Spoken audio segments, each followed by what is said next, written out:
शाळेत शिकणारी इयत्ता 8वीची विद्यार्थिनी आज आपणासमोर विषय मांडते झाडे माझ्याशी बोलतात।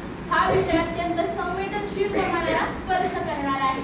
भाषणाच्या सुरुवातीला मला काही कवितेच्या ओळी आठवतात। हिरवी पाने सुंदर फुले जणू निसर्गाचे हसणे आहे। हिरवी पाने सुंदर फुले जणू निसर्गाचे हसणे आहे। मनात असेल प्रेम तर झाडांचे बोलणे ऐकू येत आहे। मनात असेल प्रेम तर झाडांचे बोलणे ऐकू येत आहे। मित्रांनो, कदाचित तुमच्या मनात प्रश्न पडला असेल की झाडे कशी काय बोलू शकतात। त्यांना तर आपल्यासारखी जीभ नसते, आपल्यासारखे ओठ नसतात, पण झाडे कशी काय बोलू शकतात। तर झाडांचे बोलणे ऐकायला कानाची नाही तर संवेदनशील मनाची गरज असते। निसर्गाचे मनाशी नाते जोडण्यास झाडे आपल्याशी खूप काही बोलू शकतात।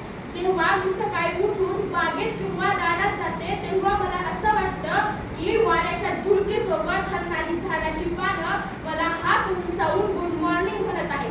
किंवा उन्हाळ्याच्या दिवसात मी एखादं काम करून किंवा खेळून झाडाच्या सावलीत बसते तेव्हा ते झाड मला म्हणतं की थकलीस का, खूप काळजी करू नकोस, मी आहे ना तुला मायेची सावली द्यायला।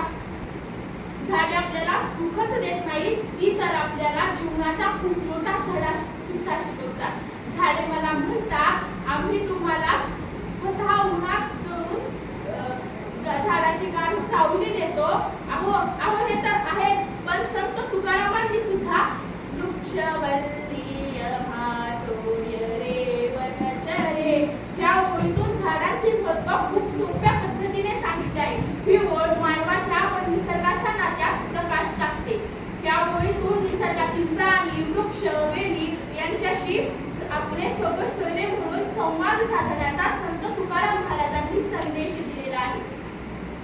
झाडे स्वतःची पानं कधीच तोडत नाही, स्वतःची फुले कधीच तोडत नाही, स्वतःची फळे कधीच खात नाही, ती तर मानवाच्या तृप्तीसाठी देऊन टाकतात। एखादा माणूस रस्ता रुंदीकरणासाठी किंवा मोठमोठ्या इमारती बांधण्यासाठी वृक्ष तोडतो तेव्हा ते झाड मला ओरडून म्हणतं की आम्हाला तोडू नको, आमच्यावरील पक्ष्यांची घरटे नष्ट करू नका।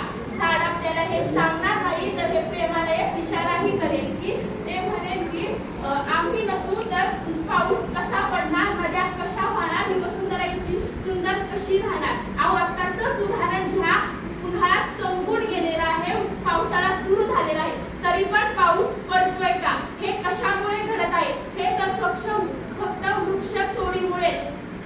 मी एकदा असेच एका झाडाच्या सावलीत बसले होते तेव्हा ते झाड मला म्हणतं आम्हाला तोडू नका, उलट तुमच्या वाढदिवसाला तुमच्या आईच्या नावाने तुमच्या नातेवाईकांच्या आनंदाच्या क्षणाला एक तरी झाड लावत जा, एक तरी झाड लावत जा। नुसतं झाडे लावा, झाडे जगवा हा संदेश द्यायचा नाही तर कधीही झाडे तोडायची नाहीत हा संदेश मनात बिंबवायचा। सिमेंटची जंगलं खूप वाढली आहे, त्यामुळे आपली झाडे खूप एकटी पडली आहेत, खूप एकटी पडली आहे।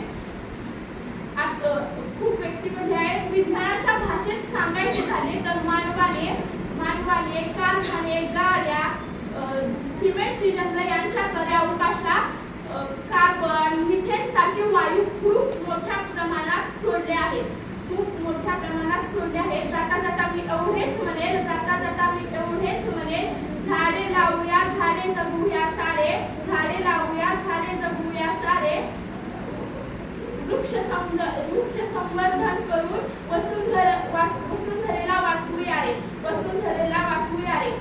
एवढे बोलून मी माझ्या भाषणात पूर्ण विराम देते व मला इथे बोलण्याची संधी दिली तर आपल्या सर्वांचे